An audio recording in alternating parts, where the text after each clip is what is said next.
క్రియలు లేనప్పుడు ఎవడైనాను విశ్వాసము కలదని చెప్పిన యెడల ఏమి ప్రయోజనము?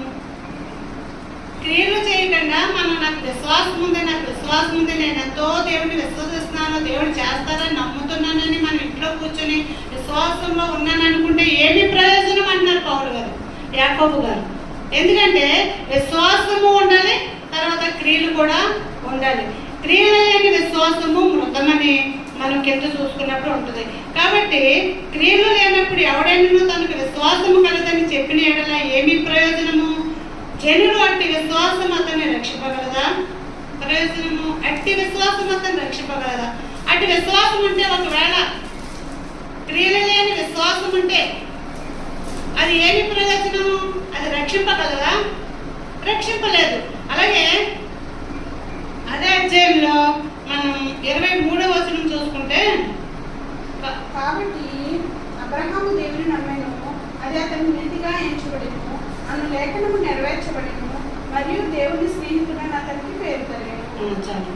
అబ్రహాము దేవుని నమ్మెను, అది అతనికి నీతిగా ఎంచబడెను అను లేఖనము నెరవేర్చబడినట్లు దేవుడు అతనికి స్నేహితుడని పేరు కలిగెను. అబ్రహాము దేవుని నమ్మెను కదా, దేవుడు నమ్మేడు కాబట్టి అబ్రహాము 25 సంవత్సరాలకి బిడ్డనిస్తానని 75వ సంవత్సరంలో చెప్పినప్పుడు 100వ సంవత్సరంలో బిడ్డనిచ్చాడు దేవుడు. అది నమ్మాడు దేవుడిని, అంతే. అదే విశ్వాసం. ఆ విశ్వాసంలో దేవుడిని నమ్మి దేవుని అంత విశ్వాసం ఉంచాడు.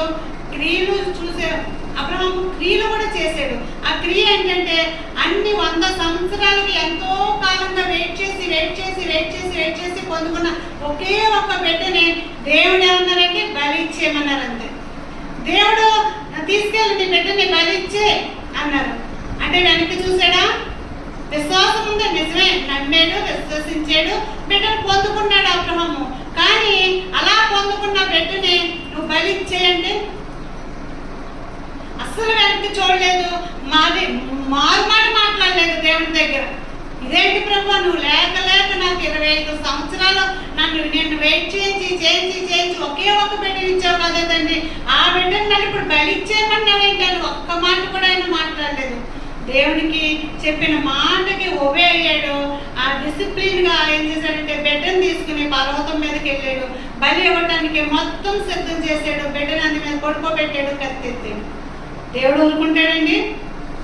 దేవుడు చూస్తూ ఉంటాడా? మనం మన బిడ్డను బలి ఇచ్చేస్తుంటే దేవుడు ఊరుక ఉండడు. ఎందుకంటే ఆయన మాటకు లోబడి చేసినప్పుడు మన ఇష్టానుసారం మనం చేసేసుకుంటే దేవుడు ఏం చేయరు, చూస్తూనే ఊరుకుంటారు. కానీ దేవుడి మాటకి లోబడి తీసుకెళ్లి బలి ఇచ్చేసాడు కాబట్టి దేవుడిని ఏం చేశారంటే వచ్చారు. అబ్రహామా అంటే లేదు, అబ్రహామా అని కంగారు పడి పిలిచారు దేవుడు. ఆయనకి కంగారు వచ్చేసింది, ఎక్కడ బలి ఇచ్చేస్తాడో అని. అబ్రహామా అని పిలిచేసరికి అప్పుడు ఆగాడు అబ్రహాము. వద్దు, నువ్వు తీసే బిడ్డనే, అక్కడ గొర్రె పొట్టేలు ఉంది, తీసుకొచ్చి దాన్ని బలి అన్నారు.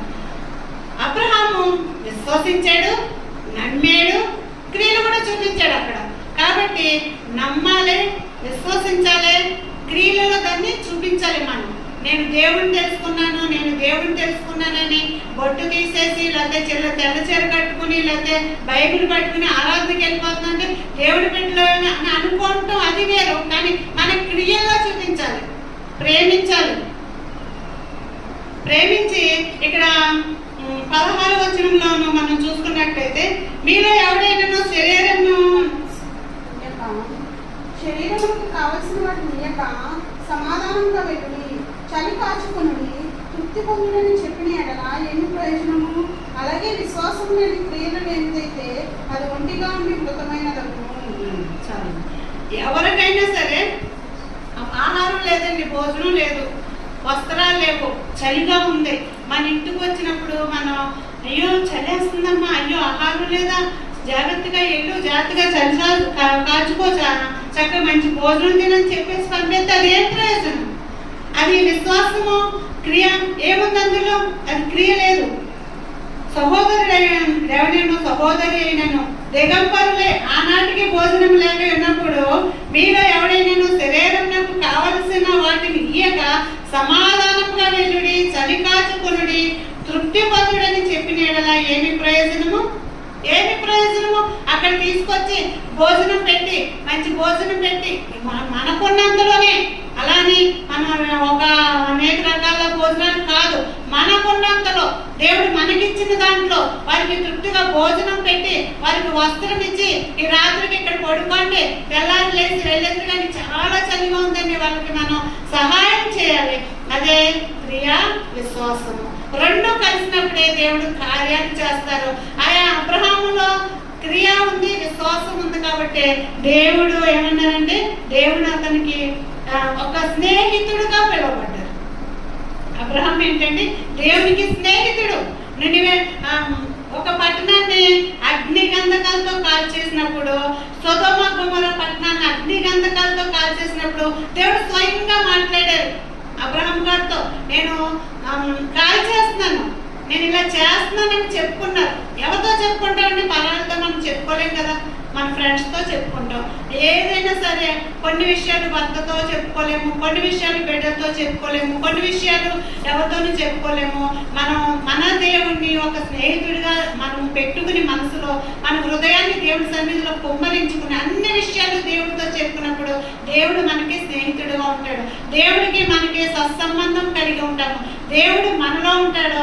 మన యొక్క కార్యాలన్నీ ఆయనకు తెలుసు కాబట్టి, మన యొక్క అవసరతలన్నీ ఆయనకు తెలుసు కాబట్టి మనం ఆయన సన్నిధిలో క్రియలు కలిగి, విశ్వాసము కలిగి, ఆయన నమ్మి మనం ముందుకు వెళ్ళినప్పుడు దేవుడు అద్భుతంగా మనల్ని ఆశీర్వదిస్తారు.